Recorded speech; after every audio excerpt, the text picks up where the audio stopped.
Yo, people, what you telling me back again for another Red Talk? Flawless, what's good, my bro? Yes, family. What you saying, man? You good and everything, yeah? I'm calm, bro. Can't complain, bruv. All good, all good. Big up the chat. Loads to talk about, bruv. Today has been one hell of a day, blood. Yo, here was me thinking after yesterday it was gonna be about the 4-4, and then you got Manos, bro. You got Bruno, the Bruno quotes dropping. So yeah, man, there's plenty to talk about, yo. But this is it, and 100%, guys. And obviously, I have to say I told man, bruv. Because I did tell man about the Bruno situation. I told man, hey, Bruno, but Bruno's telling porkies, mate. I can't lie. Bruno's telling porkies because I did tell people. I told people, yeah, that I heard directly from Saudi, yeah, that there was stuff going on with the Bruno situation, yeah. And Bruno, it's not that Bruno changed his mind and didn't want to leave, yeah. He was taking too long dilly-dallying with the Saudis. And then the offer that he was offered just wasn't there no more. That's what I heard. It's one of them. It was just indecisiveness. Yeah, bro. I heard he was moving bare indecisive. Am I going? Am I staying? This, that, and the other. Because, bro, your agent does not go to Saudi, negotiate for 3 weeks, 4 weeks, look for schools for your kids, all of that to decide for your family you're not going. That don't make no sense. It was definitely interesting on his part. Yeah. It was definitely like you said there. You don't go and negotiate if there's zero interest on your part. That's and then he's come out saying, and then he's turning around saying, yeah, now, oh yeah, but I can still go to Saudi. Of course you can, because CR7's got a 15% stake in one of the clubs that you're being linked with now. Do you know what I'm saying? However, the club Al Hilal that you were meant to go to, from what I was told, was that my man was dilly-dallying. Bare, do you know what I'm saying? And in the end, the new manager came in and he didn't really fancy him. Do you know what I'm saying? Like that's what I heard. That's what I heard. You know what I'm saying? So it's one of them ones where you don't negotiate for all that time to then decide you love the club. Because if you love the club, you just don't negotiate in the first place. You know, you just say no shit away. Yeah, brother. I grew up in a time where Inter Milan and them teams are coming in for Ryan Giggs. Teams were coming in for Paul Scholes. They didn't negotiate with these clubs. They said straight away, I'm at Man United. Don't want to talk to you. Go away. Bye. No, there was no discussion. You know what I mean? So how you coming out saying, oh, yeah, I love the club, yeah, but I just negotiated with another club for a month. Then I decided, you know the one? That's like cheating on your gal, yeah? Going out on dates with other gals when you're in a relationship, you know? And then after dating the next thing for like 2 months, you said, you know what? I decided I'm happy in my marriage, you know? Like, is that not cheating? Yeah. I just want to know. Like, that is the example you just gave. That is very much cheating. Yes. You know, that man was just exploring to see what was out there, what life looks like with another thing. You know them one. Man want to see what life looks like with another thing. Yeah, you know what? This don't really look that good. You know, like let me just go back home. You know, bro, you been outside, G. You know, what I'm saying? You been outside, my G. Like I ain't trying to hear that. Like you didn't decide that you didn't want to go no more because you didn't want to go no more. Because here's this, yeah? Go on. People need to use common sense right now. Flawless. Go on, I'm listening. If you're playing for a football club that one, you know, doesn't want you. Yeah. And two, the other football club's offering you way more money. Why would you stay? Yeah, from a logical perspective, why would you stay? We know with Manchester United, we don't do that here in regards to logical things. No, but bro, think about it. Think about it. Yeah, like, take all emotion out of the situation, yeah? Imagine if you, imagine if you're in a situation where you're in a relationship, the gal is trying to break up with you, and the thing that wants you is better looking than your gal. But no, man's gonna stay with the dead thing that's not really treating me right. But man's got a boom thing here that's offering me a better situation. Like, why am I not? Why? Do you get what I'm saying? Like, nothing about what Bruno's saying makes any sense. If Man United didn't want you, and the club that wanted you was offering you way more money, you would go, bruv. Like, what about it? Like, there's a part of the story's been missing. Do you get what I'm saying? Yeah, I get what you're saying in regards to that. Here's what it is. I think he stayed for, how do I put this? I'm trying to use the analogy that I used. I think it's more so the no, right? In the gal situation that you just used. So the girl your gal don't really want you, who you're with, and the other thing's better looking. But in that instance, the gal that you're with is high profile, and that's why you stay. That's what it is. The thing is, that's personally, even if it is a high profile, go on. The thing is, the reason why that kind of doesn't work is because Ronaldo's in Saudi and he's still in the national team. So if Bruno was saying, "Yo, I don't want to go Saudi because it means I'm practically retired," João Felix is in Saudi; he'll be in the Portuguese squad. So is Ronaldo. So I could hear that. So I could hear the argument. I could hear the argument if it meant like. You know when certain players don't want to go MLS because it kind of signals that they're not taking football serious no more. Saudi's not like that because Ronaldo's literally still playing in Saudi and what's his name? The French Kante was in Saudi. Do you know what I mean? And you've got Cancelo and Neves in Saudi and they're still in the national team. So I would believe that if there was another examples of the fact that you can go to Saudi and still have an international. I think he goes to Saudi. I don't think it's the Portugal thing. I think we've mentioned this and spoke about this before. I think it's the ego thing of playing for Manchester United. That's where but if Man United are not treating you right and someone offers you 3 times the money, you leave, bro. Like it doesn't make any sense to stay. In a logical sense, yes. Would I? Yes. But this is Bruno we're talking about. Yeah. And there's a reason he's still here. That's why. There's a reason he was dilly-dallying. We acting like we haven't seen Bruno make poor decisions on the pitch. This is just one off the pitch. That's what this is. That's where I think it's from. I don't think it's a Portugal national team thing. I think he loves the idea of being Manchester United captain and being in the spotlight. Like I think so. That's where it stems from me. Again, Flawless. That sounds cute, innit? It's bare romantic. But in real life, that shit doesn't happen. Do you see what I'm saying? I get what you're saying. It don't happen in real life. I understand what you're saying in regards to that. But I'm saying with this is him, because if he had any ambition like that anyway, he would have left. That's the only before this. I think the only reason he's here is because he loves being Manchester United captain that much at any cost. You know, like we've used the relationship analogy. There's certain guys who will stay with girls who don't want them, are unhappy because they like that girl that much for whatever I hear that, reason. but if you look at it like this, we know the size of this guy's ego. This is the same Bray that said that we would have lost 6-1 if I didn't score the penalty against Tottenham. That's it, Yeah. So knowing that, does a man with the ego that size stay somewhere where they know they're not wanted unless they have to? Because he said it. Because what did he say? Let me actually try and find out. Let's get the quotes, guys. Because he said something that was interesting in the quotes, but I can't remember exactly what it was. They were saying in Man United wanted me to leave. I have that in my head. I think they didn't have the courage because Amorim wanted me here. But from the club side, I felt that if I left, it wouldn't be so bad. Remember, he's the same brother. Remember, he's the same brother.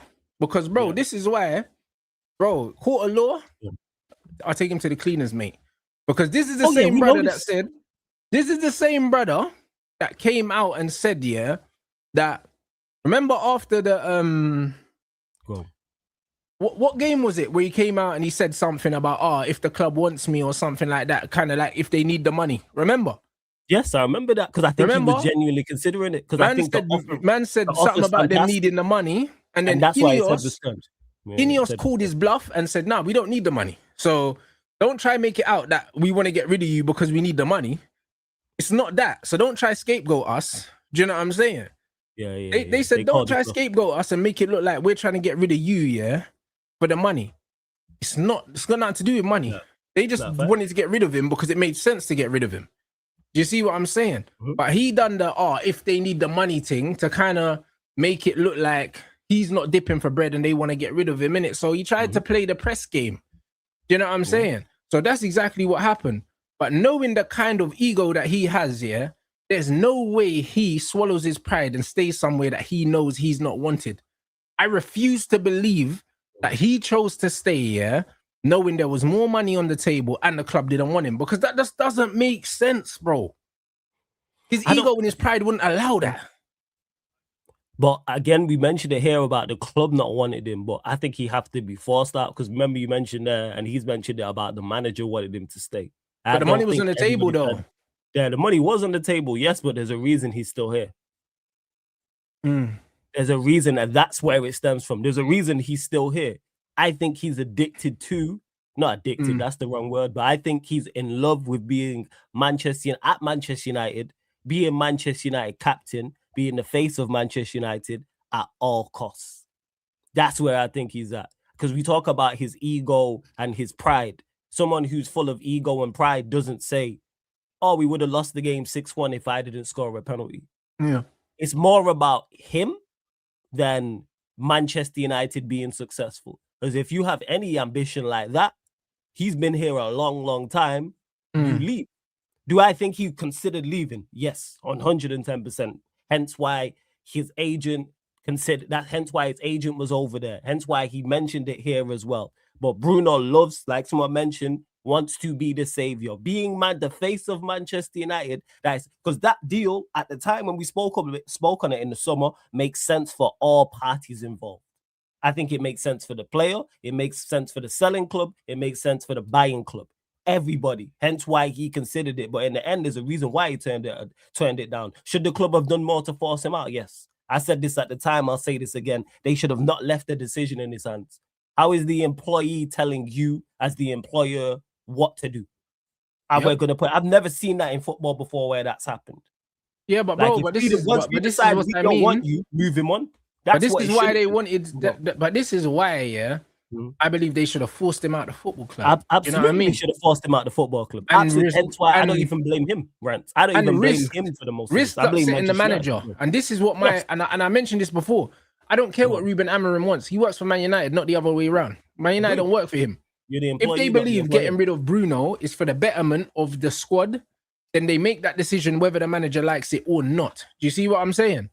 And they didn't have the backbone to make that decision. So I do agree with Bruno in the sense that they wanted him out, but they didn't have the backbone to force him out. He's right. He didn't have the courage. He's 100% right. Do you know what I'm saying? But what he did say was,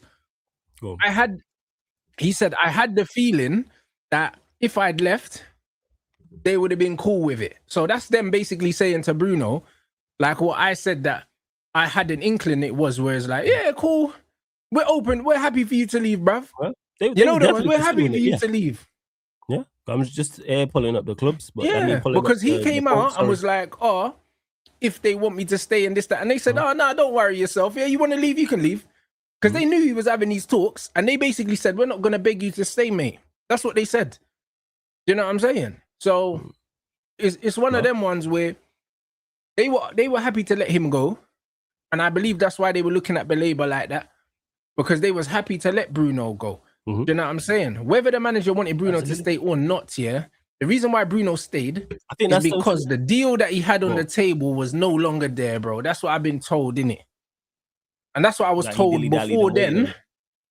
Because he was dilly-dallying. And you know, bro, these are prideful people, bro. Like, you can't be dilly-dallying with these man. Oh, like, yeah, cool. Like, man, just going to wait and see if I can sort this out. And one more week and that. No, because, bro, they need to know what they're doing. Yeah. And also on top of that as well, he mentioned it. And I do believe him when he says there about the board and the club not having the courage to sell him. And he said he told the directors that I believe.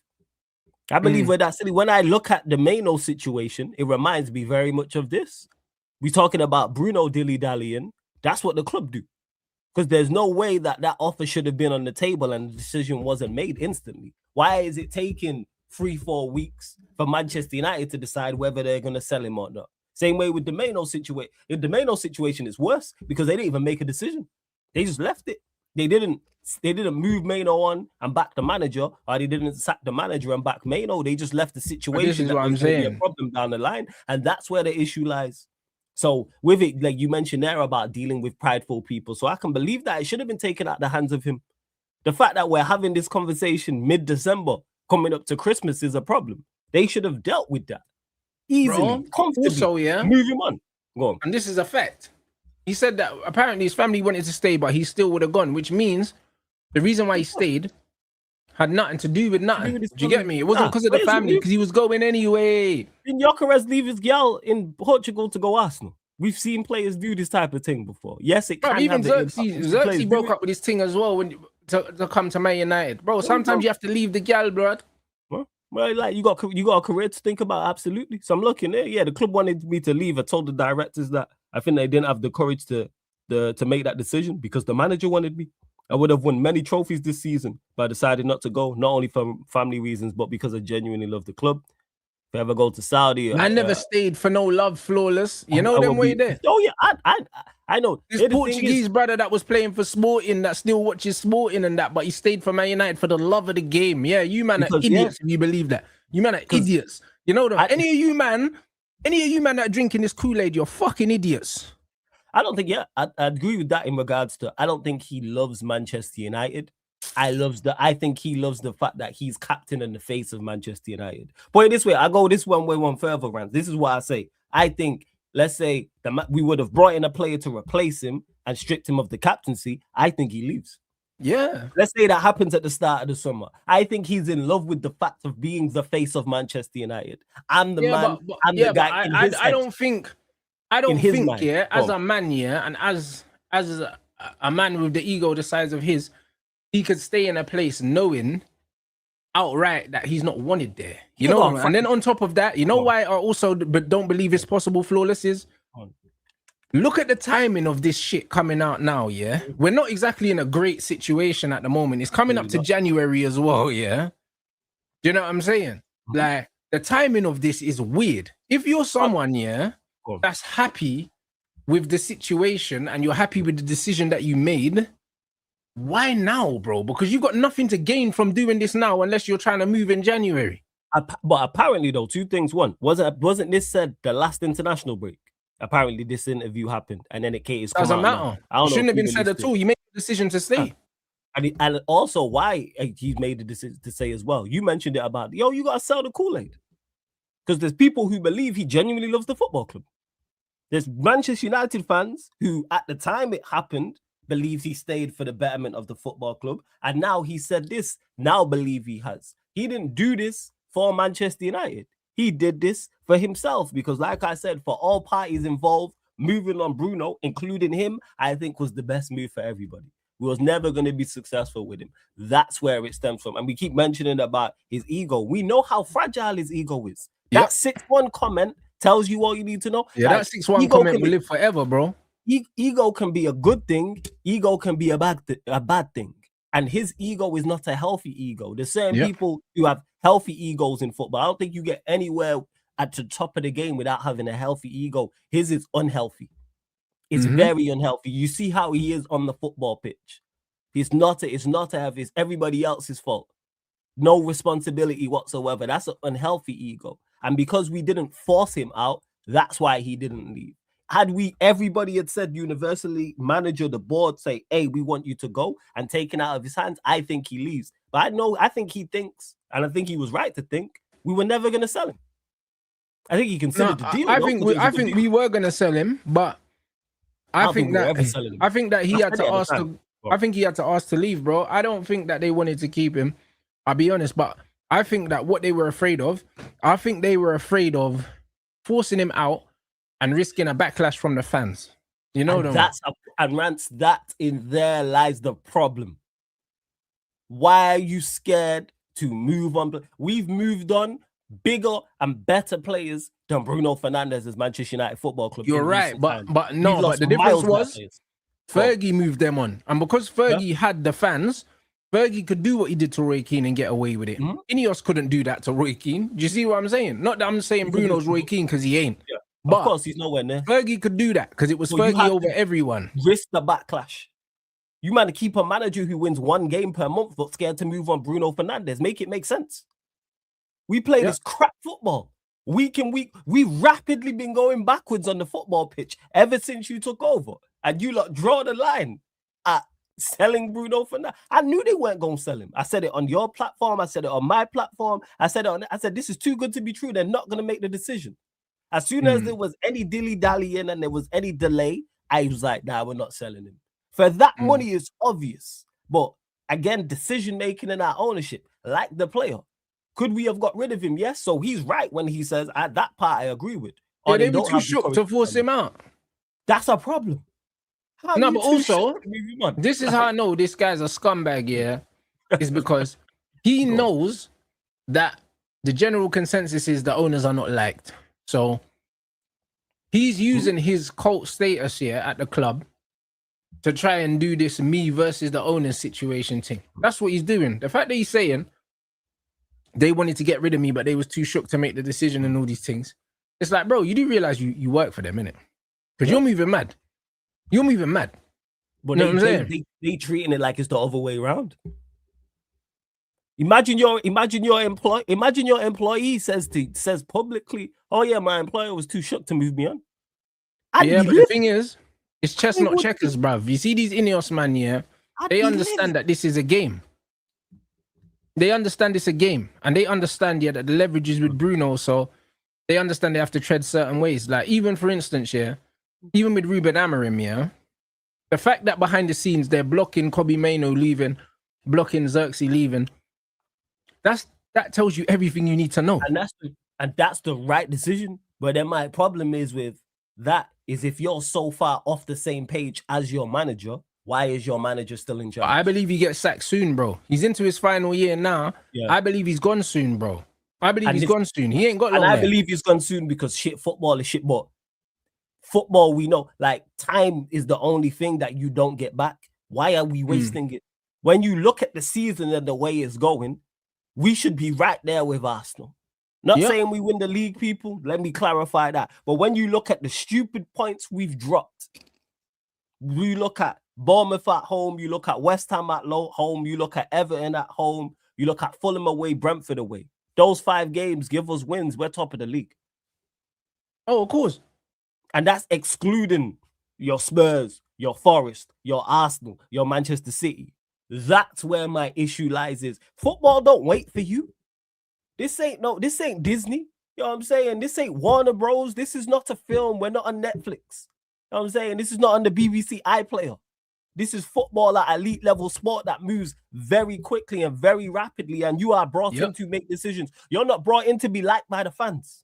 You don't own Manchester United Football Club to be like the fans. You own Manchester United Football Club to make Manchester United Football Club the best it can possibly be and make decisions in that instance. And this dilly-dallying and being off the same page and not selling players because you're scared of the backline, and you've got your captain coming out and saying, hey, they don't have the courage to sell me. The manager not rating 2 players in Mainoo and Xerxes, but you decide to keep them, but then keep the manager knowing that's going to be a problem. Please make that make sense. What is going on? That's like your gal and your sister not getting along, and you invite your gal to the family function. You know what's going to happen. You know they don't get on. So if you're going to the family function, guess what? You tell your gal, you tell your girl, you gotta sit this one out. Because I know you and my 2 sisters don't get along, not just one, both of them. Yeah. Why again? And I can sit here and see this, and I knew this about them at the time in the summer. I said they're not going to sell Bruno. Sell him and keep it there. Back yourself. Get the 100 million, whatever it was. Bring in a couple players and imagine what we could have done if you would have got rid of both of these 2. Keeping Amorim, bad decisions equals then leads to more bad decisions, and it's a domino effect. Not like say like good habits, you get good results. Bad habits, you get bad results. So a manager you shouldn't have kept, keeping him, he's now wanted to keep a player that you didn't want to keep.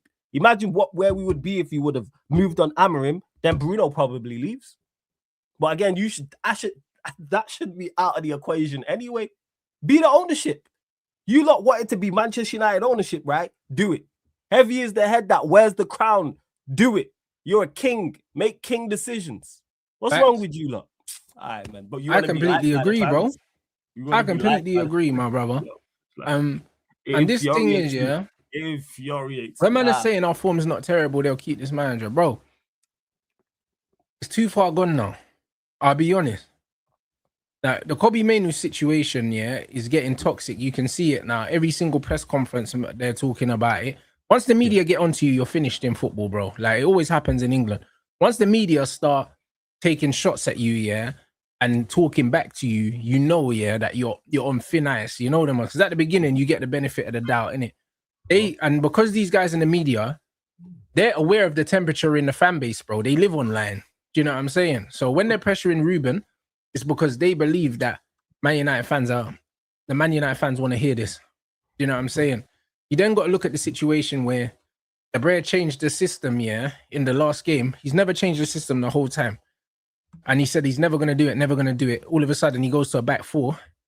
We still don't win the game. But the fact that he changed the system, pressure's breaking him. You know them ones. And then you look at the petulance from when you look at the petulance from the young players as well that he called out, that he disrespected, posting stuff online as well. You can see that these men don't respect him. They don't like him. You know them ones. And when you start losing the trust of the players inside the club, you're cooked, bro. You know them ones. The thoughts on Kobe's brother wearing the shirt again, that's more that has got me more confident as managers on borrowed time now. Because the fact that his brother wore that to the game and was on the front row, knowing everyone was going to see that, that tells you where man's head is, bro. And he wouldn't have done that without his brother knowing. Do you see what I'm saying? Like, he wouldn't have done that without his brother knowing. He wouldn't have just decided to do it because these men know what's going on behind the scenes. The fact that he was confident enough to put that shirt on, he knows that the United fan base are behind him. Do you know what I'm saying? United fan base are behind him. And here the thing is with his bro. I understand the message. I understand the sentiment, but yo, one of the 48 laws of power: never interrupt a opponent when they're making a mistake. Yep. Don't draw attention away. It's kind of like the Mo Salah with slot thing. Most of the things that Mo Salah actually said, I agree with. I actually agreed with the vast majority of what he said. It's how he went about it. Mo Salah with the slot situation. You know, when he came out in the interview. Most of the things that he said, I agree with. But you've inadvertently now give Slot more time because you've taken attention away from what was a poor performance against Leeds and his poor subs costing him the game and going on the worst run in 100+ years. And that's how I look at it with his brother. I understand the message, 110%. And pretty much everybody is on side of your brother. But now you're taking attention away from the poor performance of the team in the Bournemouth game in particular. No, but to be fair, I don't necessarily think it is, you know, because the fact that Kobe came on, he played well. And also we dropped points again. I think that the message is reverberating even louder now, bro. I can't even lie, bro. The fact that Kobe came on and played well, our midfield looked better with him in it. Then man still didn't win. You know, like that is peak. And then on top of that, it shows that the overwhelming support is with Kobe, bro, because Kobe is part of the culture and the fabric of this club. And I think the way that the managers treating Kobe, is even more highlighting that he doesn't belong here. Because no Man United manager that understands the club, treats Kobe like that. Even if he thinks that Kobe, isn't good enough, he doesn't treat him the way he's treating him openly, just disrespect him and like that. You don't do that to kids here, bro. You just don't do that to Man United players. Do you see what I'm saying? Yeah, I fully hear what you're saying with that. We've seen him say it about Hamas. We've seen him say that. And is the general consensus is with Maino. We love Maino as a fan base. Which means the manager's losing, bro. He's losing. Yeah. Yes. He's been losing. So leave him to lose. That's where I'm at with it. Leave him to lose. Let's leave all the sole focus on his terrible decision-making, on our terrible form, on our terrible results, on our terrible performances, on his terrible press conferences, because that used to be one of his strengths, remember? That's what people used to say. Oh, he's a good talker. And now you got him here talking about youth players that ain't here, talking about how Cheeto's not here. Bro, and unprovoked as well. Why are you bringing up Cheeto and Harry and Toby for? And I'm talking about, he's struggling in the championship. And then people checked and went, yo, we just got player of the month. So how's he struggling over there? Like type of thing. And Maino, who's not getting game time. Maino don't get significant game time like that. He's not in. He's one of the few players in the side I've not critiqued this season like that, because you don't get a fair enough chance to change it. Him, and Xerxes, also a few others. So unused substitute Joshua Xerxes, bruv, probably scored goal of the month against Crystal Palace, And bro, all of a sudden he just out the team again. No, because that's hammering for you. That's him in a nutshell. Don't have a 9, and then you'll play Cunha 9, who is not a 9. Cunha's not a 9. Is he still won't do certain things because he's Cunha? Yeah, and then you got Mount in the 10, and then Bremo in the 10. So Cunha in the 9 don't help those two. The 2 10s don't help the 9, and then you've got someone in the pivot who don't help Casemiro next to him and doesn't help the 10s, and then Casemiro and then invertedly that the pivot doesn't help the 3 centre backs. So we're just all over the place, and it shows how we play a back 5 and have one of the worst defenses in the league. But this is what I'm trying to say, bro, and that's why, yeah. One clean that's sheet. why I think 17, something like that. What's that? One clean sheet in the last 17 games. Yeah, it's horrible. We don't keep clean sheets. I think it's 6 in 43 across all comps. But this is why, yeah, this manager is cooked, my bro. That's why he's cooked, bro, because he doesn't belong here. He doesn't belong here. He doesn't understand the club, yeah, and also he thinks he's bigger than the club.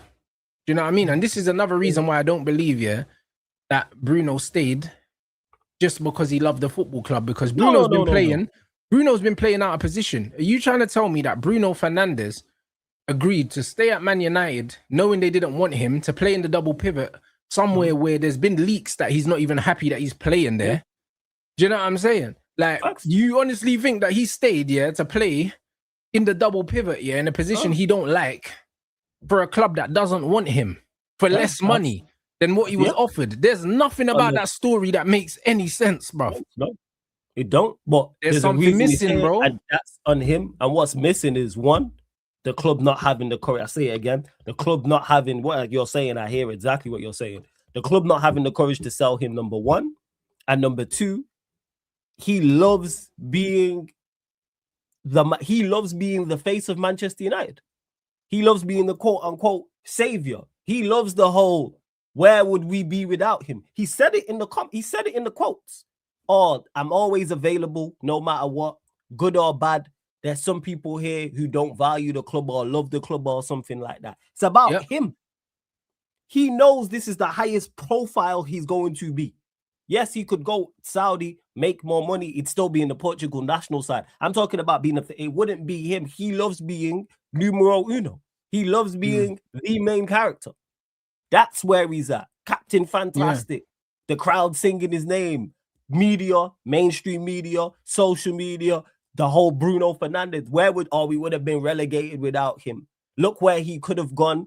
If he could have left Manchester United if he wanted to, and all this rubbish. He could play elsewhere. He plays into that. That's why I think he stayed. Yeah, that's why. Because it's like I said before, I think it's an unhealthy ego.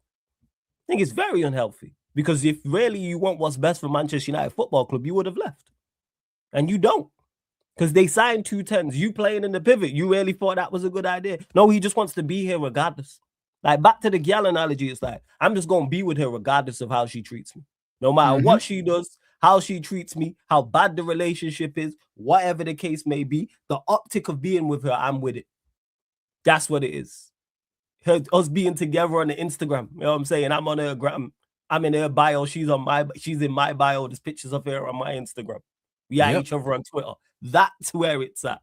It's ridiculous, and it stems again from the manager also. I think the manager played a part in that too, because he said it. Oh, the manager wanted him. Shout out to Saeed every single time as well. Yeah, big up Saeed for the raid. Yeah, no, I completely hear what you're saying, bro. Do you know what I'm saying? That's it.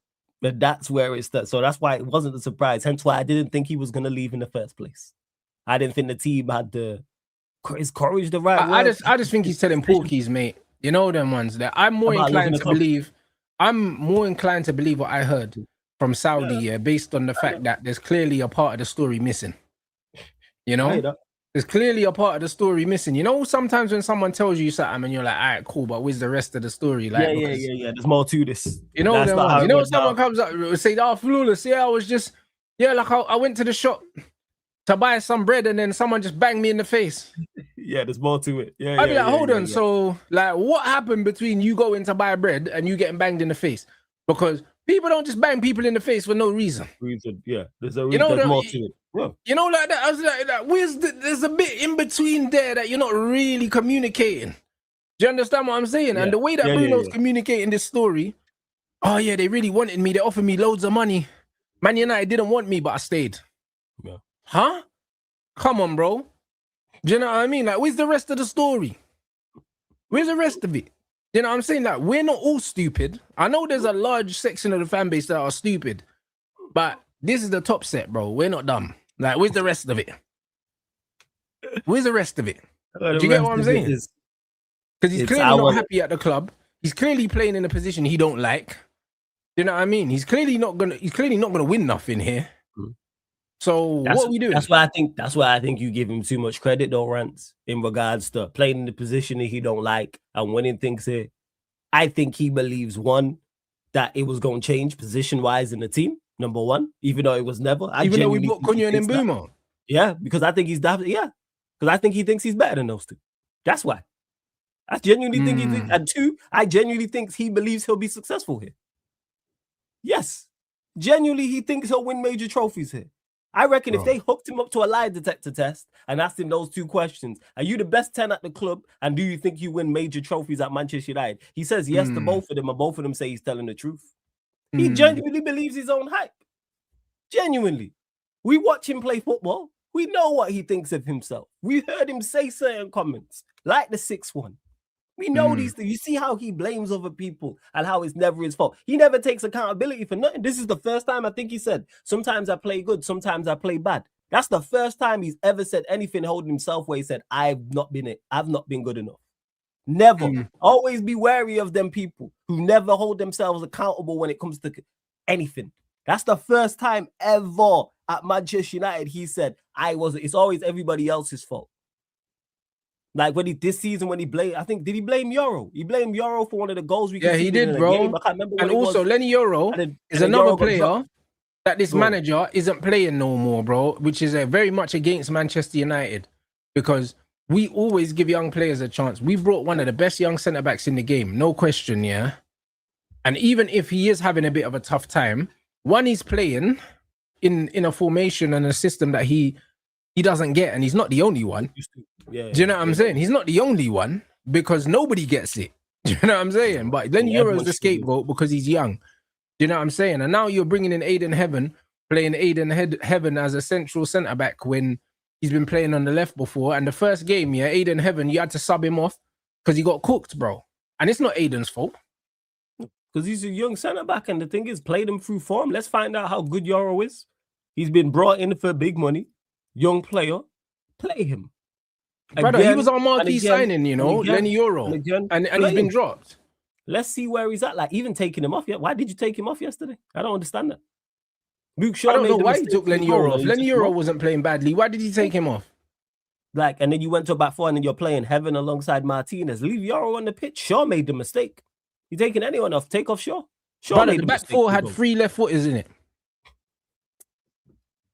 Shaw, Heaven, and Martinez. Man had 3 left footers in our back four to take off Lenny Euro, to make a point of taking Lenny Euro off for no reason. Make it make sense. And he was fine yesterday. And it's been fine the last couple of games. The most obvious player to take off is Aiden Heaven, and leave a right footer at right centre back. You take off Shaw and just put Heaven at left back. That's what I would have done. Bro, it's weird, cuz. You made the mistake for the goal. He made the mistake for the first goal. That's on Luke Shaw. Luke Shaw was at fault for the first goal. You're right. Hold him accountable for that. Because when Euro makes a mistake, he's held accountable. And that's back to Bruno with him blaming Euro. Like I said, this is the first time ever he said something, and it's been I didn't do good enough. I need to do better. There's never no self-improvement from this man, which tells you about the unhealthy ego, which also leads me to believe why he stayed, and the manager would have gassed him up. Amorim would have gassed him up. Now I need you to stay. You're critical to what we're doing. We're going to be successful here. Sold him the dream. Told him the dream, man. That's what it would have been.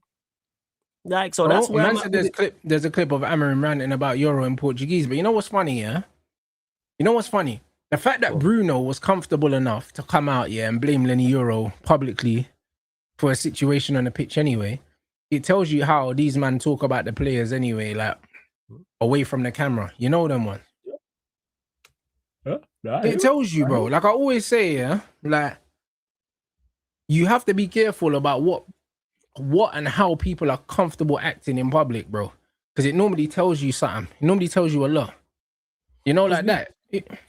We know, because like what we think is when they say certain things, what we think is backed up already by the actions anyway. We know how the manager like treats Euro, for example. We know he don't rate him like that. We know what it is. We know he don't rate it. We knew all these things. Your Manos, your Xerxes. You can throw Euro in the mix. And also, as well. when Bruno came out saying that shit about Lenny Euro, he got dropped the next game. Remember? Yes. The next game, he was out the team. Yeah, I remember the game he was dropped. Yeah, and it was the City. It was the derby. That was it. It was the City game, and it wasn't even his fault. That's the craziest part. It was Bruno's fault because Foden ran up Bruno. Always is. Bruno lost the goal yesterday. But you know what? Yeah, because it was his poor touch. But you know what? A real captain actually does. Yeah, that's on me. I need to do better. I'll go one further, people. Even if it was Euro's fault, Bruno should take the fall. He's meant to be the captain, the leader. As your captain, be the leader. Hey, you know what? I need to do better. Even if it was Euro's fault, he says, nah, that's on me. That. Do that at any level. You should do that. Protect certain people, man. I've played Saturday League, Sunday League. I've done that. When it's certain players and I'm like, yo, it's his fault, but he's a younger player or he's not the most confident. You know what? I'll take, hey, manager, hey, you lot, that's on me that I should have done better to help him. If it's a senior guy, fair enough. Like, you're the captain of Manchester United. Be the leader. Everyone wants to be the captain of the ship without having captain responsibilities. I keep saying this about heavy is the head that wears the crown and being the king, but then don't want to do anything in the king, don't want to do king shit in the kingdom. When the townsfolk are beefing, that's on you.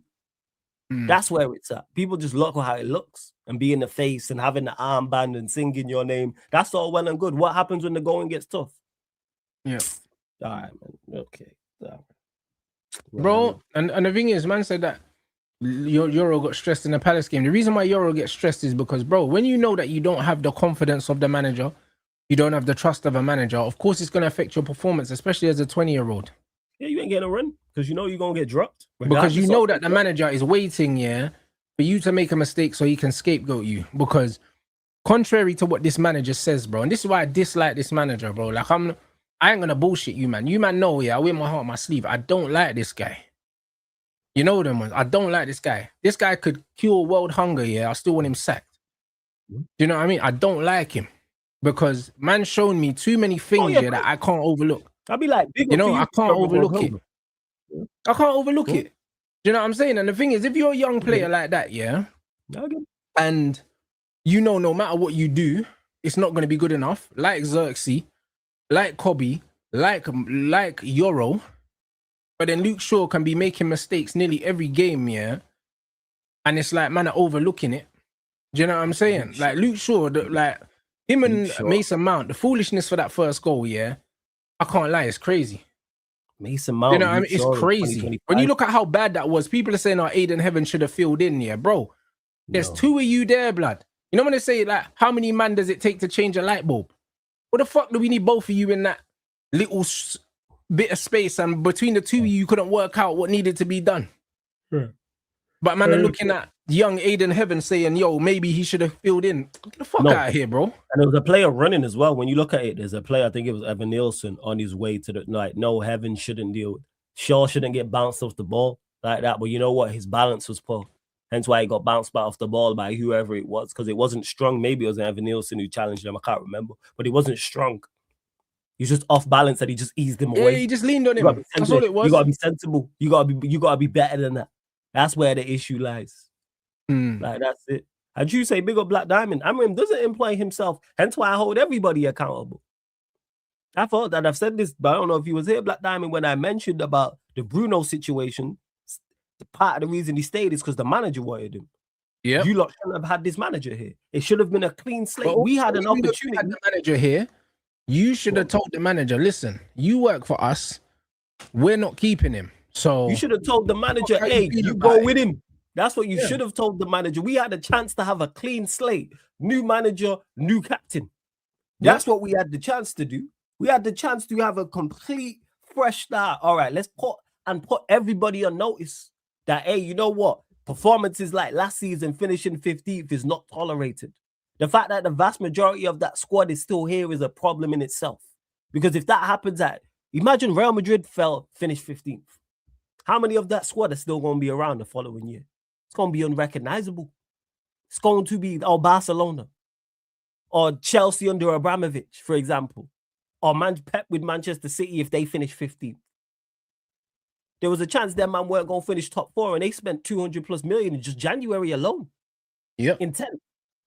That's where I'm at with it. We had a clear chance to send a message not only to the rest of the team, players incoming, but the rest of the league. Hey, this will not be tolerated, by the way. Clean slate. The manager's gone who did that, and the captain's gone. Oh, shit. They got rid of the 2 kings. Fuck. Yo, this company, say, imagine you walk into your happen, bro. Imagine you walk into your job, and not only is team leaders gone, also the head of the shop is gone as well. Like, oh shit, hey, these sales will not be tolerated. You'd be like, oh crap, I need to get on it because they'll get rid of me. They're gonna get rid of my black ass in a what's it called? Quickly. That's what it is, and that's where the issue lies. They have the opportunity to not salvage the season, but like make me go, hey, you know what? I respect that still. As much as I don't like you lot made the right decision there because you've held people accountable and you brought in a new manager. Now we've got a new captain. Shit, you lot serious. And bro, let's not sleep on the fact, that Lissandro's been out injured for ages. He's come back and he's made no difference. I did say, guys, when Lissandro was out, I said Lissandro's the only player, that's been out injured, and you don't hear no one saying, wait till Lissandro comes back. This guy, bro, there's nothing he can do that we don't already have another player in the squad that can do it, bro. Man, we're talking about him playing out from the back. Aiden Heaven is better on the ball than him. And bigger than him. And quicker than him. He can drive. He's an athlete. Bro, he adds nothing to this team that we don't already have, bro. Like, he is not a good defender, bro. He's not a good defender. His best attributes are on the ball, blood, line breaking passes. That's it. And I would have got rid of him just because of the injuries. I said this. Once he got injured this last time, I was like, let him go. Like, there's no need for him to be here like that. And when you look at Aiden Heaven, who you mentioned, from an athletic standpoint, he is a Premier League centre-back. So, like, let him go. We know where Martinez thrives, and that's in the back 4. So if you're going to keep this manager, he's one of the few centre-backs who don't suit a back 3. He don't suit the left-sided centre-back role, and he don't suit a central centre-back role. So get rid of him then. Meaty baller, he came on, and what happened? What did he do when he came on? Nothing. Yeah, he didn't do nothing. Granted, he's been injured, but that's most players. Like, I know everybody's capped. I don't expect better players than Lissandro Martinez to make no impact. This is why even when we've been linked to players, I'm not, even if his players are rate, I'm not happy about it. Because I know you're going to come here and be capped. There's a ceiling. Like, for instance, we got linked to, ironic, Semenyo scored against us. Even us being linked to Semenyo, I think Semenyo is a good player. I'm not. He's all right, but even him yesterday, outside of the goal, Semenyo wasn't causing no problem. No, but the point is I'm making is, Rants, I rate him as a player. Yeah. But I'm saying we've been linked to him and I'm not happy about it. Yeah. I'm not saying, all right, where could he fit in and what could he do? Because I know if we do get him, like any other good player, they're going to be capped. Same way, man, I'm talking about him, bro. Nobody's going to thrive here. Nobody thrives here. That's the point I'm making. No one this season has thrived at Manchester United. There's not one player if we were to do team of the season right now, the season stopped, and we do team of the season, none of our guys are even getting a mention. Only Delete. None of ours. Maybe that's it. One. Out of all our players, one. I think Delete and Casemiro have been solid this season in nearly every game. That's but other than that, I'm making is it's not enough. It's not. That's where I'm at with it. It's nowhere near enough. The amount of talent we have 2 players who are a push get a mention in team of the season so far. All right, man. Everyone's going to look spooky because no one's set up. Everybody's relying on their individual quality. From our better players to our average ballers to our worst ballers. And wherever you rate them, whether you think Bruno's the guy or whether you think he's absolutely terrible, people, he's not going to thrive here. What are you making of Mbumo? Again, what I just mentioned there, has he been good as of late? Has he been good this season? No. He's relying on his individual quality, yes, and his ability to score goals. But like I've mentioned, nobody's going to thrive here. Under this manager, no one's going. Should he be doing better? Yes. Before someone says, oh, it's not all on the manager, of course. There's a certain standard that players should be at. But I understand why players are not at that certain standard because they are not given a platform. They are not given a good platform to succeed. And that's got to be infuriating. And it's infuriating watching it as a Manchester United fan. So as a player, I know I'd feel away as well. Should Mbumo be doing better and be doing more? Yes. Should most of our better players be doing. But when our whole team is underperforming, I look at the gaffer. That's where it is. I don't think he's sabotaging or anything like that. But who's been good, even Mbeumo at his best, is still capped. He's still, because he's not being like, look, playing with Cunha in the 9 and Bruno in the pivot does not help Mbeumo. It doesn't. Do you know what I mean?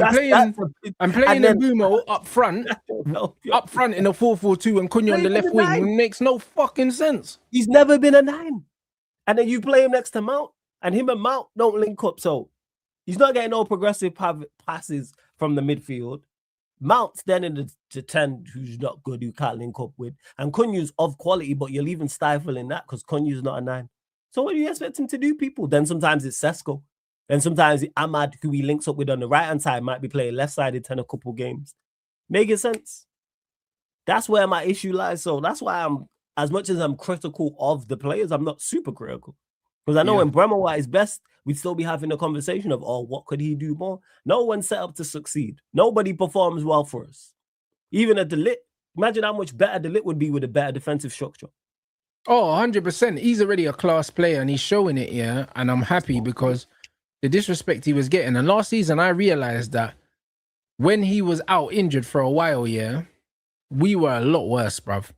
Like, De Ligt's our most important, he's a good center. Our most important defender by far. Like, it's not even close. He's a good organizer, reads the game well, and things like that nature. Like, that's where it is. Like, when you look at when we concede goals or almost concede goals, he's always in and around it as well.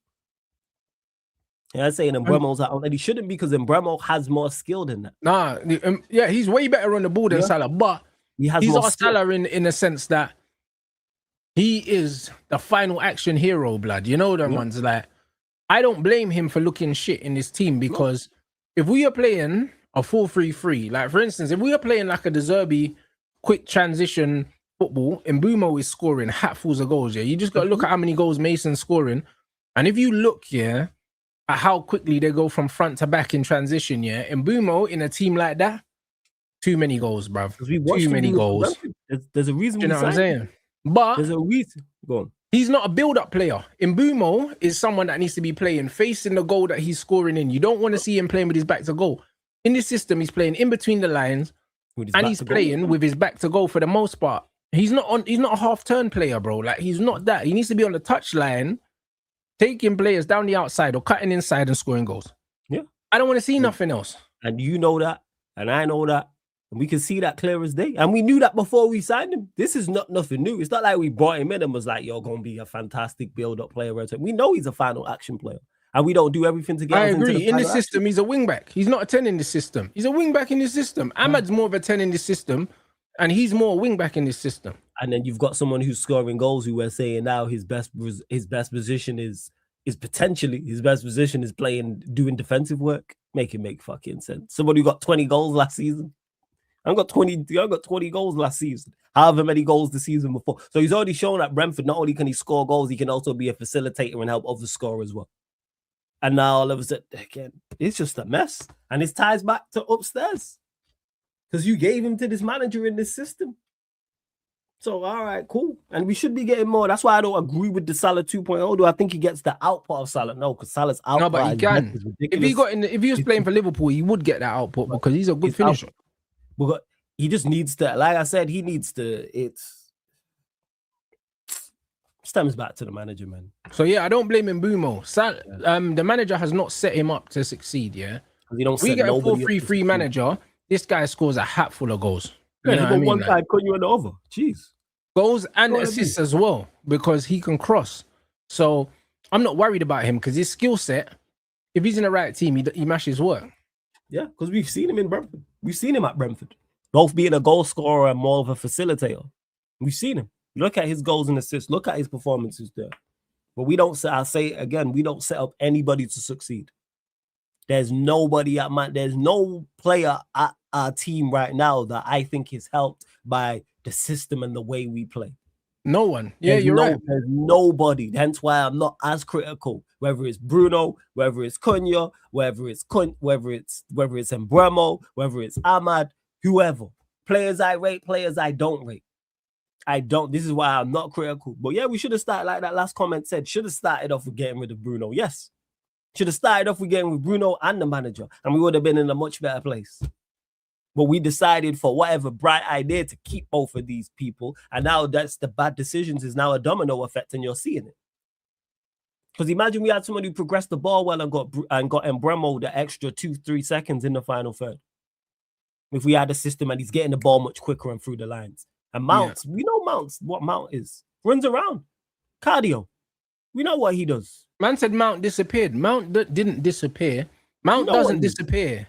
Mount appears. That's what he does. His default setting is invisibility.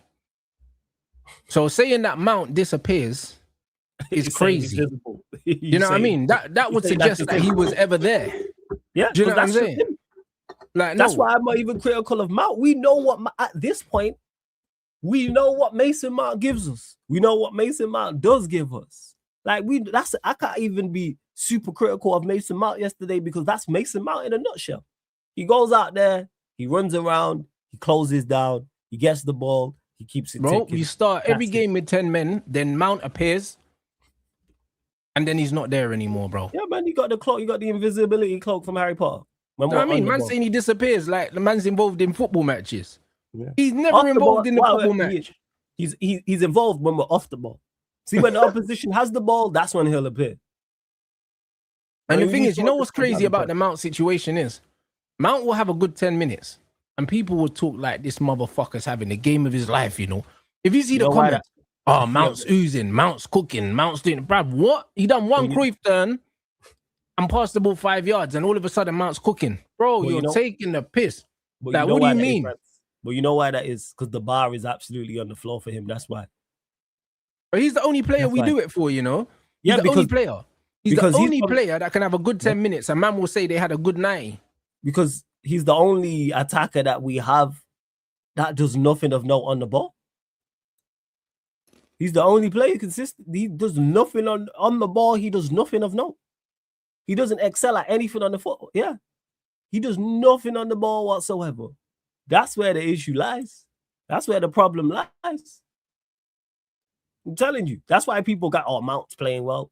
No one can tell me that Kobbie Mainoo, can't do what Mason Mount is doing in that number 10 position. Because Mason Mount's giving us next to nothing. You know that. So you can't tell me that Kobbie can't do the same job. Of course. Because if you're telling me Kobbie can't give me 20 to 30 minutes of good quality football in a game, then you're taking the piss, bro. Because Kobbie's better on the ball. Miles better. He's a better passer, and he's a better finisher, and he's a better dribbler. Yeah, so, and he can take players out, and he's a better link up man. So, bro, what I don't understand is, why do people think that Kobbie is a double pivot player in this system, but Mason Mount's a 10 in this system, when Kobbie can do everything that Mason Mount can do better than him? Because people are not very bright. Do you know, like, bro? You know what I mean? They'll say, Kobbie can't run, but that's fictional. You know, them ones there, like, it's fictional. It's just his body language. Why do I need my 10 to run? Why is that the first protocol? Why is my number 10 running the first thing? I've never heard that before. I've never ever been looked at a 10 and been like, all right, Manchester United, what's this 10 saying, this number 10? Oh, can he run? Is he mobile? That's never been the first thing. Never. Any 10 that has been rated has never been that. Bro, you know what's wicked, You know what's wicked? I've been saying that Kobbie's a 10 for the longest, innit? Especially in this system, Yeah. And you know what's wicked, You see when Kobbie came on, man picked up the ball on the half turn, dribbled past a player, popped it off, got it back. Receiving the ball on the half turn, that's literally the job description in that number 10 position. Yeah, you receive. And that's Kobbie's biggest strength, is receiving the ball under pressure and bypassing tackles, bro. That's what he does. That's why we see him. I mean? That's what he does, bro. And we see him do it in the pivot. So imagine if he could do it in the 10. So imagine if he did it closer to the goal, because we know we can shoot, because the goals are there. Kobbie ain't scored a shit goal for us, you know. He ain't scored a shit goal for us. This guy receives the ball on the half turn and slaps it in the top corner, bro. This is what he does. So why would you want him further away from goal when he's one of our most comfortable, under pressure in tight spaces, and also in the box? He's probably our best finisher as a midfielder. There's no midfielder that can finish better than him. Not even Bruno. Exactly. And here's the thing is, I was just going to mention Bruno because the manager views it in that sense. Because everything you just said there about Mano, about the in particular, the part about him being better in the final third, that's Bruno in a nutshell. Bruno's better in the final third. As much as I don't rate him as a player, he's a final action player. So what does the manager do? I'm going to take you further away from the goal and take away from your strengths and further expose your weaknesses. And that's what he's doing with Mano. It's just that Mano's better playing from deeper areas because he's better on the ball, because he can receive the ball on the half turn and bye bye. But neither of them should be there. Neither of them should be there. But you know what this reminds me of? Go on. Paul Pogba. You know why this reminds me of Pogba? Because he's not a pivot player. Just because I'm better than you at something, that doesn't mean that that's my position. I'm just better than you. You cannot, tarnish me, or hold me back because I'm better than everyone else at other things. Just because I'm better on the ball doesn't mean I'm a double pivot player. It don't mean that. Because Kobe's better on the ball than Bruno, but that doesn't mean that he should be in a deeper position because I have the ability to do something. That's still not my position. Yeah, but that's still not my position. The same with Pogba. Just because Pogba can pass, man want Pogba to be the dictator. But no, Paul Pogba's an attacking player. He dribbles like a winger.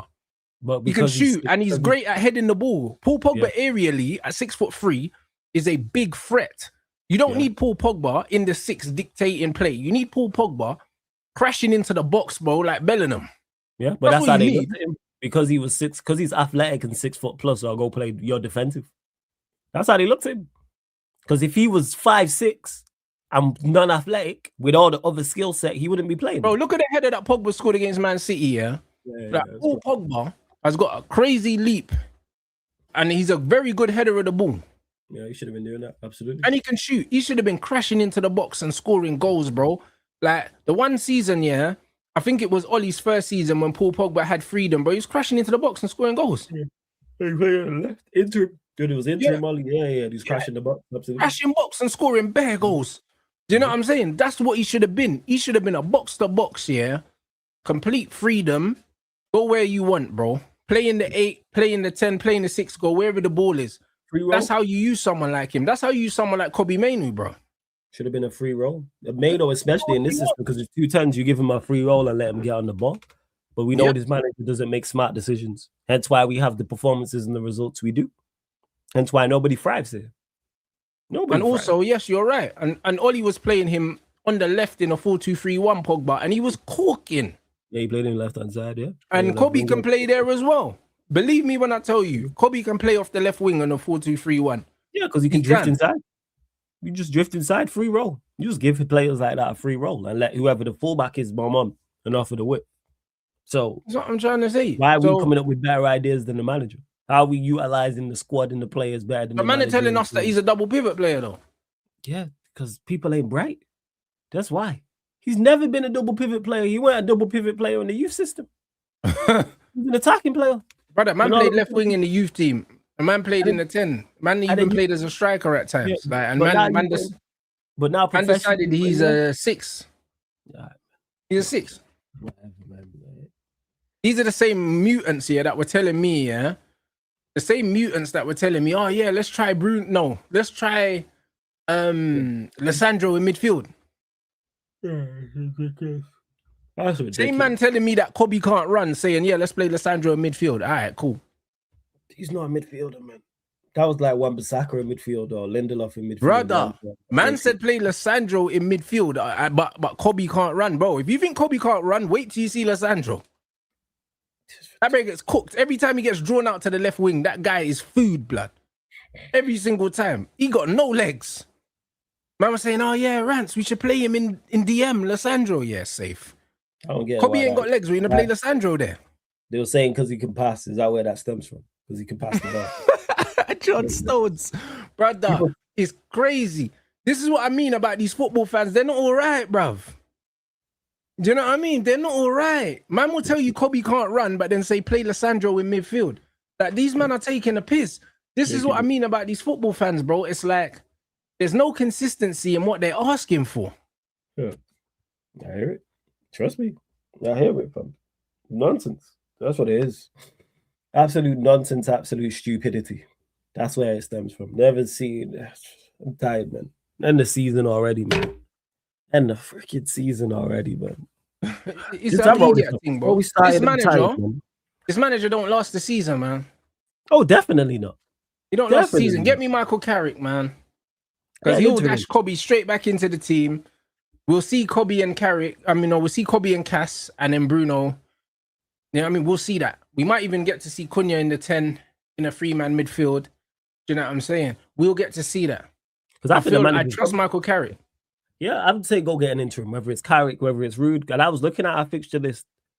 I think by the end of January he's gone anyway. Because we got Villa, Newcastle. I think we'll beat Wolves. Then it's Leeds, Burnley, Arsenal, and City.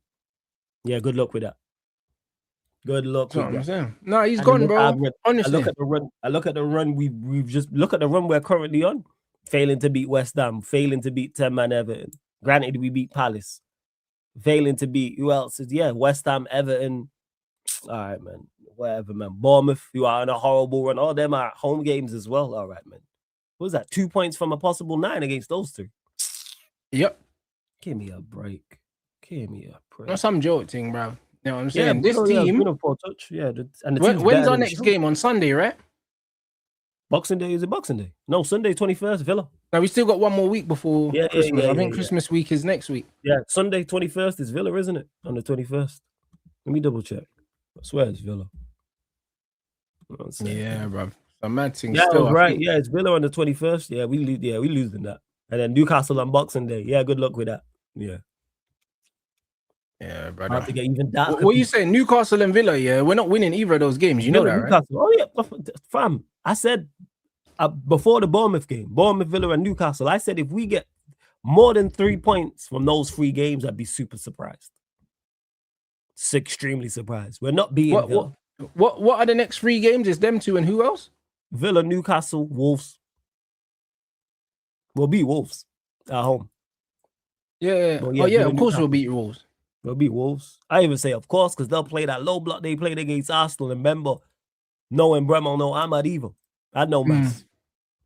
And we have this manager. You got to add Amrim tax to all of this. It's a hefty and Casemiro suspended. Oh, Casemiro suspended for the Villa game, yeah. So, yeah. Villa might do us still. I can't lie. Is it away? Yeah, it's at Villa Park. Yeah, we're cooked still. yeah, we cooked. Yeah, we're cooked. We're not winning that. Casemiro, I take a draw now. Ahmad, no Embremo, no Maz. I'll take a draw now, bro. I think we're going to lose that still. Like, no Ahmad, no Mbumo, no Cass. No Maz. Yeah, we're done still. and they've won, 9 in a row? All right, man. Hey, we're fucked. I can't lie. Away from home. Only saving grace. Agate Bruno. Bruno double pivot, yeah. Against their midfield. Yeah, great. Against Onana, Tillemans, Kamara, McGinn, Rogers. Yeah, good luck with that, man. Ooh. Yeah, we're cooked. Yeah. We might see Cobby Mainu, though. We might see Cobby and Ugarte and then Bruno in the 10. I think we're cooked regardless who he plays, to be honest. Despite, let's say it is Maino and Maino, Ugarte, and then Bruno is in the 10 with Cunha and Mount up top. Who's that wing back? Dalot and Dogu. Yeah. We finished, man. Damn. Yeah, this is nasty, bro. You know what I'm saying? I despise watching us. It's disgusting. It could get ugly. The only saving grace is we have a very, very good record against them, but I don't think that's going to save us. That's a loss. Newcastle, they're in horrible form. It's like Bournemouth are. So maybe I'll be real, yeah. We had an amazing halftime record at Old Trafford, bro. And under Ruben Amorim, I'm surprised it's still intact. I'll be honest. It almost wasn't yesterday. But that's what I'm trying to say. If it wasn't for, you know what I mean, a stretch of the leg from our goalkeeper, that shit would have evaporated as well, bro. Like, under this manager, bogey teams and traditions, all these things go out the window. Because the manager stinks and is not good enough.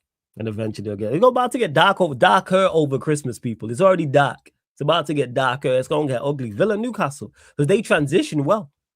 Yeah. And that's why we struggled against Bournemouth at times, in particular in the second half. Like that Tavernier, Bruno losing the ball and Tavernier breaking. Both Villa and Newcastle have players who can do that. Whether it's carrying the ball or shifting it or both. All right, man. And Newcastle are not in good for... Yeah, Boxing Day, they put us on Front Street. All right, man. Big up my guy, Sai, every single time, man. This is Bruno's situation that CEO asking employee to sack him. Or not, Ineos got a golden buzzer, but they said, no, we don't want. bro. What do you think of this Ineos are playing. It was platinum. Ineos are playing chess, bro. You know what I'm saying? They're playing chess, bro. I'll be honest. It's one of them ones where they've looked at the situation, yeah. They've looked at the situation and they've said, yo, we could get rid of Bruno, but we have to do it a certain way. Because, bruv, they're aware of the heat that's on them, yeah. They're aware of the heat that is on them, yeah, in terms of the man sacked all the dinner ladies. They've done all these things, yeah. They are fully aware that forcing Bruno out the club, yeah, when they're already under pressure, yeah, it just wasn't a good move for PR. You know them, man. I genuinely believe that, but I think that they were hoping that he would leave, innit? They were hoping. So it's one of them ones. I don't rate what they're doing. Don't get me wrong, yeah. I don't care, yeah, about being liked. I'm happy to be the villain. If I was Ineos, I would have just forced Bruno out of the club, and I would have just said, I don't care, bruv. And that's what it would have been. And back yourself to make decisions to help us on the pitch. Because let's say for argument's sake, they move on Bruno and there's big backlash. It's massive. There's protests outside the stadium. There's banners in the stands, and social media is going crazy. How can you do this? Guess what would happen if we were playing well this season? Everybody shuts up. Let's say we would have sold Bruno and we were playing well and balling out on the pitch. And let's say we're second or third and we're 2-3 points off top. Look how our fan base goes on about being 6 points off top. So imagine we were 2-3 points off top, playing better football as well, with a better manager and Bruno's replacements. That's where they have to think about that. Forget PR. It needs to be pitch. That's what needs to happen. We need to be better on the pitch. What is best for Manchester United Football Club as a football club? This is MUFC. What is best for Manchester United Football Club? Was it selling Bruno or keeping Bruno? Put your feelings in your pocket in regards to being liked by the fans or not. Because you know how you know when we'll actually like Ineos and love Ineos if we're doing well on the football pitch. Hey, deliver us a Premier League.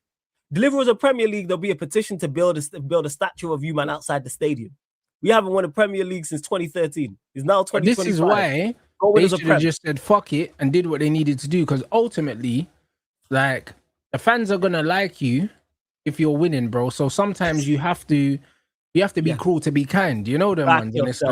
And that's me. You don't like Ineos. Guess what? If deliver us a Prem, I go, hey, you know what? I called this one wrong. Salute to you, man.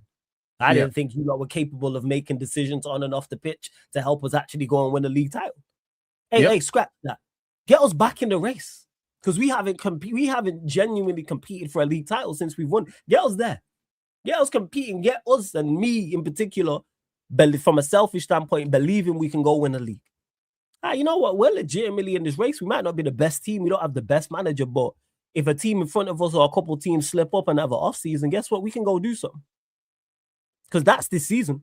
I've been saying if you put that Leicester side that won the league in this league, they win this league. Yeah, bro, the way they were playing, So you telling me we can't match that? Granted, they had some work. Mahrez, Kante, world class. But they had a good manager who had a system that worked, and you had your Vardis and around it, and you had Morgan and Hoof, and I forget the player on the wing. I always forget his name, but you had other players there to help out.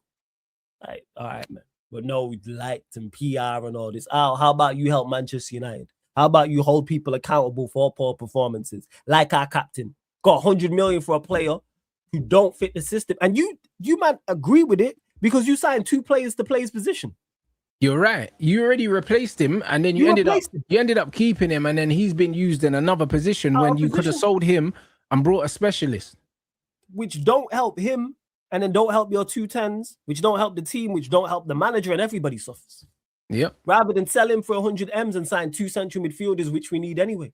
So then you would have had those 2, and you would have had Cass. And then if you want to have a Gatti in there, and you bring in a youngster and a Collier, and that's your 5 for the season, we're only playing 1 game a week. You'd be all right. You would have been all right with just 4.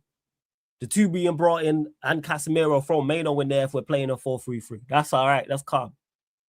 Those 4 for those positions, those 3, you would have been all right. Like I said, the Collier, you got 5. Calm. It's 1 game a week. It's not really that difficult to deal with. And you have Cunha one side and Bremo. You've got Ahmad. You brought in Sesko. You got Xerxes. You got a couple strikers. I hear it. Let Mount play in the 8 in that system and let him run up and down every now and then. All right.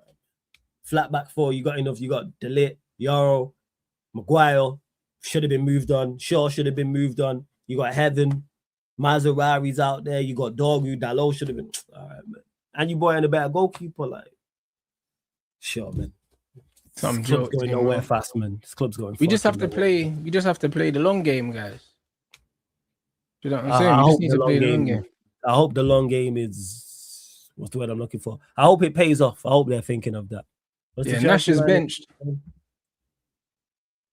No Garnacho.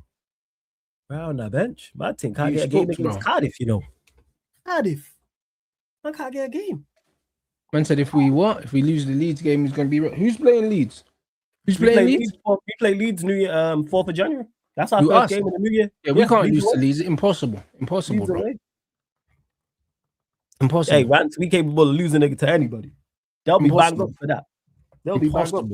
Impossible. Bro, if we ever lost to Leeds United, bro, I can't lie. The manager would have to resign there and then. Fam, we lost the 10-man Everton at Old Trafford.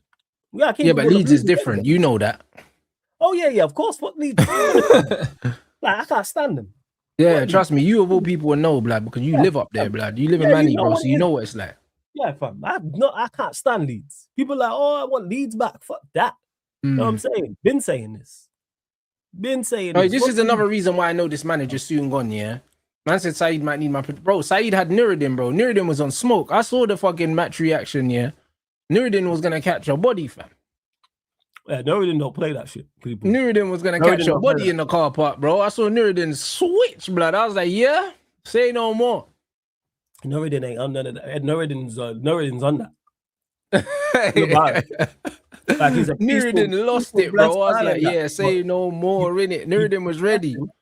Know what I'm saying? I can't lie. Nuruddin was ready. Saeed was conscious the camera was rolling, so my man was kind of holding back. Nuruddin was like, nah. You know what I'm saying? Nuruddin was ready. So had gum. And why people question Saeed? How about put that energy towards the manager? Put that energy towards the team. Put that energy towards the ownership. But this is what I'm saying. But this is the problem, yeah? This is the problem with these match-going fans, because it's like, these man, yeah, they are upset. It's valid, but direct it in the right place. They feel like they can't direct their frustration towards the manager, so they'll direct it towards Saeed. Like, Saeed's the reason why man can't defend. You know what I mean? Like, this is my problem. Like, be upset, but direct your frustration in the right place, because the frustration is valid. Of course. But then when you start going after your own fans, it's like, brother, where's that frustration towards the manager that's picking the team?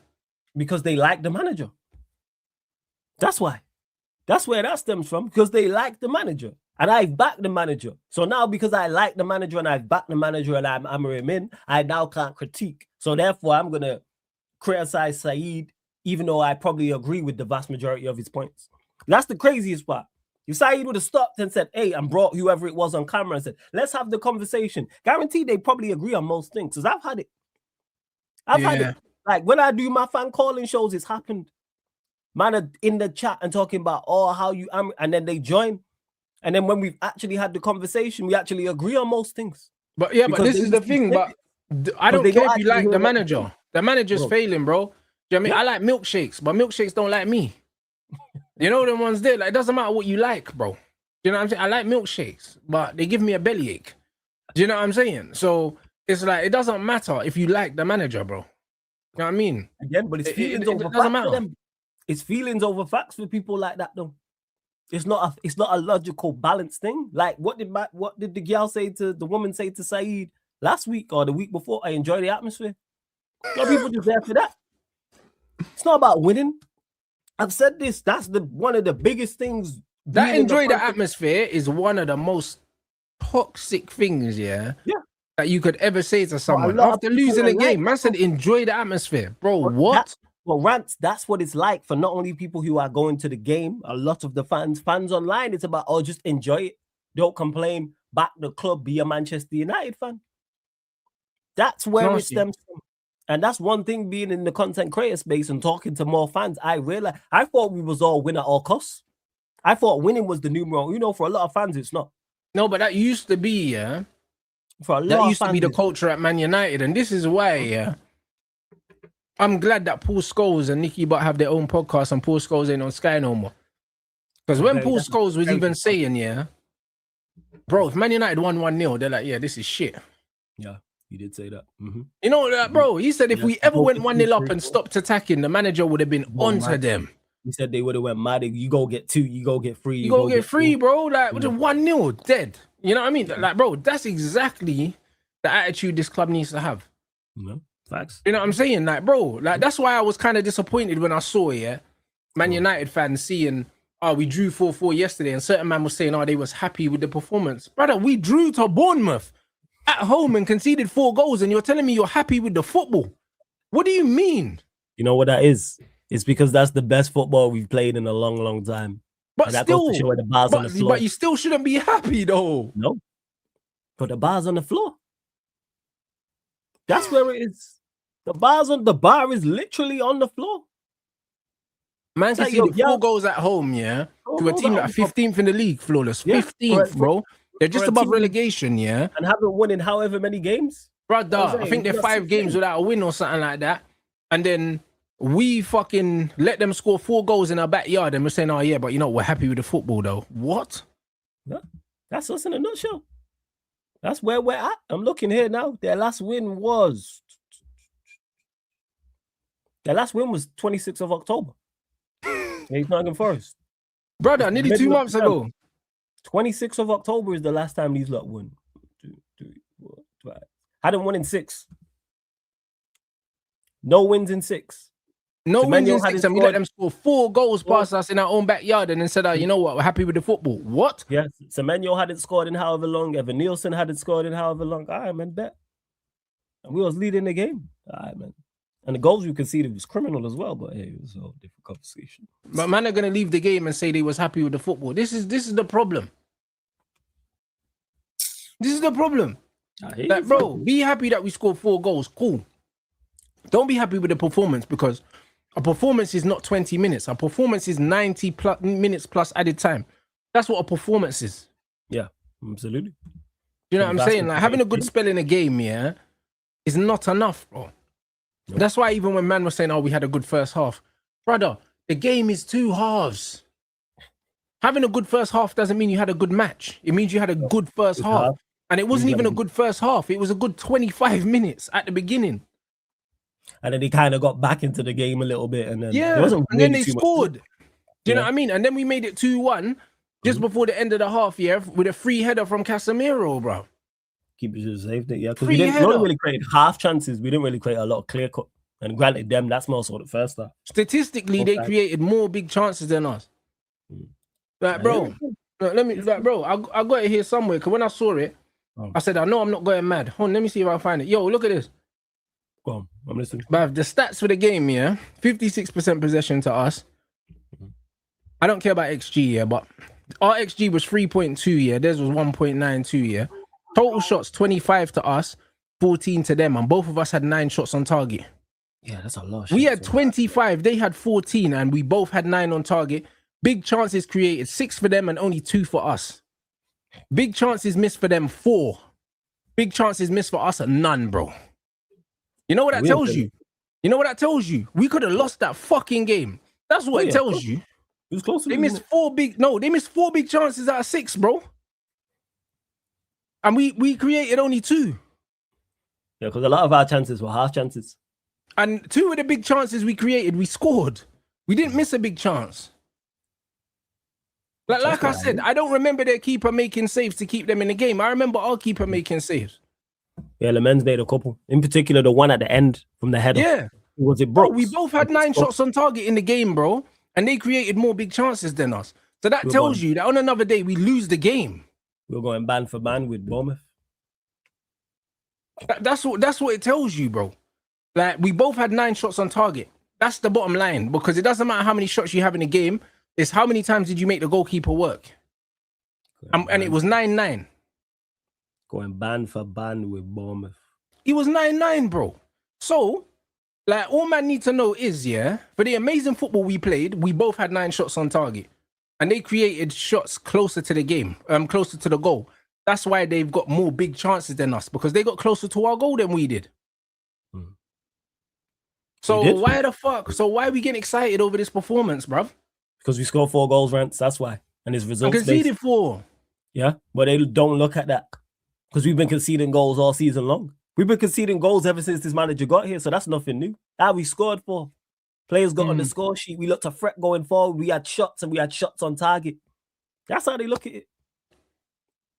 It's foolishness. Yeah, absolute nonsense. But we know not all our fan base, but a proportion of our fan base. Yeah, bro, man was in a shootout with 15th place Bournemouth, you know, a man left the game saying, "Oh, you know what, that was all right." You know? But it goes to show where the expectations are. You know what this is? This is the Mount thing all over again. Because the bar is so low, because no one expected us to score 4 goals. That's why. Yeah, 6 clean sheets in 43 matches. I think it's 1 into the last 17. 1 clean sheet all season long, and we play a back 5. Yep. Yeah, okay. And this is what it is, guys. And this is why I say, sometimes going to matches are negative, bro. Because I swear down, it's like being at a boxing match, You see, when you're actually in the arena, the best view is the camera inside the ring. Because there's bare stuff ringside that looks like landed shots that are not landed shots. You know, and it's the same with football. You see, when you go to football matches, and the crowd are up, it fully sounds like Man United are mashing works. And then when you actually look at the numbers, both teams had 9 shots on target. So all this pressure that we had, it didn't result to nothing because we were just missing the target. Like, even the chance that Mbeumo put over the box with the Cunha cross, what a great cross from Cunha. Mbeumo puts it over the bar, but it's a hard chance, bro. Yeah, you talk about the volley. It's a hard chance, that volley. But because we created a chance, we're getting gas saying, we're creating chances. But the quality of these chances are so low, that they're almost insignificant. Do you see what I'm saying? Right. Well, that's all it is, bro. It's half chances. Yeah, and that's what, like, word to the woman who said to Saeed about enjoy the atmosphere. What did Saeed say? He said, the atmosphere was rocking in there. Because that would have been But here's the thing, Flawless. The place is rocking. Flawless. If you create 8 half chances in a half, man are going in at half time to get your bet. Oh, we're battering them. Yes. It's like, bro, these are not proper chances we're creating. Like, we're creating chances that if man score, it's a really, really, really good goal. Because we haven't seen it. That's why people is. Because it's been so long since we've played like that and seen multiple half chances. Man, them get gassed. That's where it's from. Because we don't see it. How many games have we watched and it's 1 shot on target, 2 shots on target, 3 shots on target, 2 shots on target in 1 half, 1 clear-cut chance the whole game and a couple half chances. So because we're seeing multiple shots, because we're seeing multiple shots on target, because we're seeing multiple half chances created and some big chances, it's like, yo, we're back. We're on smoke. No, it's just that the bar's on the floor. That's what it is. The bar is in hell. That's just where it is.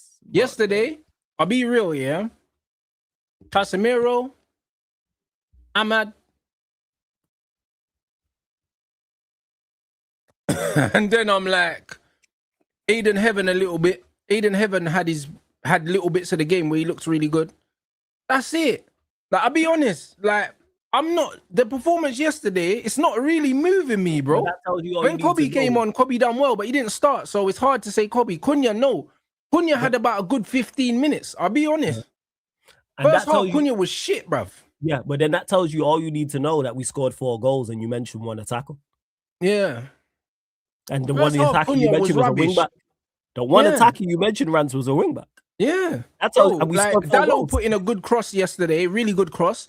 But other than that, he weren't really in the game. Do you know what I'm saying? Like, Loman's done some good things yesterday as well, but bro, exactly. Cunha thrived in chaos. That's exactly what happened. When the game got ugly, Cunha felt like he was playing for Wolves again. You know what I mean? Man. Maverick. People talking about, he needs to do this more. Let Cunha be Cunha, man. Go out there and be a Maverick. That's what we brought you in for, man. Madness. And this is where Cunha is, he's like a Bruno, but with way more quality. Yeah, because when the game's frantic, this is when Cunha looks the best.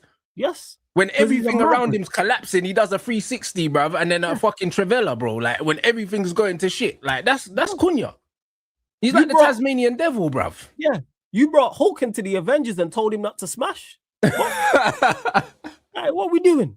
Like, we know what we're getting. We know what you're on. We know what you've been brought in to do. That's why when people are on your Cunya's case, the platform's not there. Hey, do your thing. There was a time where he picked up the ball late in the second half. It was in the left back area. He dropped the shoulder, went past someone else, drove down the line and played a left-footed pass across the field. And then I think Bruno played it. No, you played it. Someone played it to, I think when Bremo played it to Bruno on the side, and then Bruno crossed Sesko, and then Bremo couldn't get on it.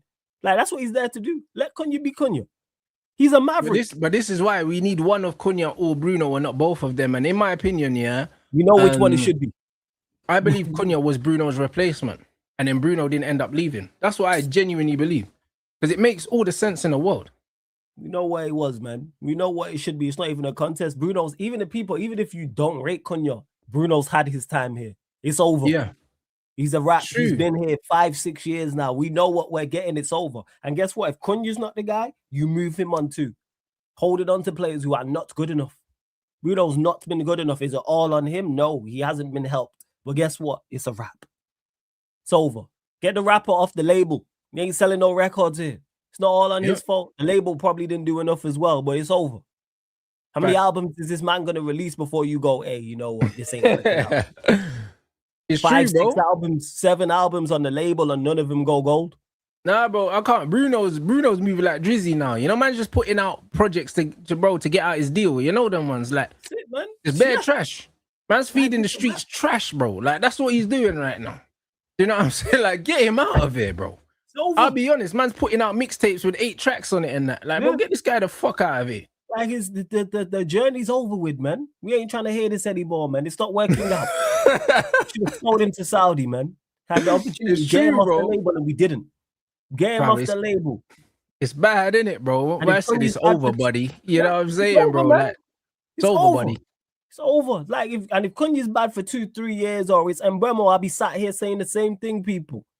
You have 2 years to showcase that, all right, cool, I can do something here. Bruno's had more than ample opportunity in all types of teams with all different players, with different managers, and it's never worked out. We've gone backwards. Yep. All right, man. 100%. That's it, people. You already know what time it is. Now, hey, big up the chat, though. I was going to watch the Chelsea game, but it's like, bro, I value my life more than that. You know them ones. So I'm not watching the Chelsea game. I'm gonna be on Twitch gaming. You get me? I'll finish my steps for the day already. Got my 12K, bruv. Man's back on my bullshit now, bruv. Man, have to stay in shape, bruv, because I don't know. Next call. What's that? It said you staying in shape for the next call, for the next 100%.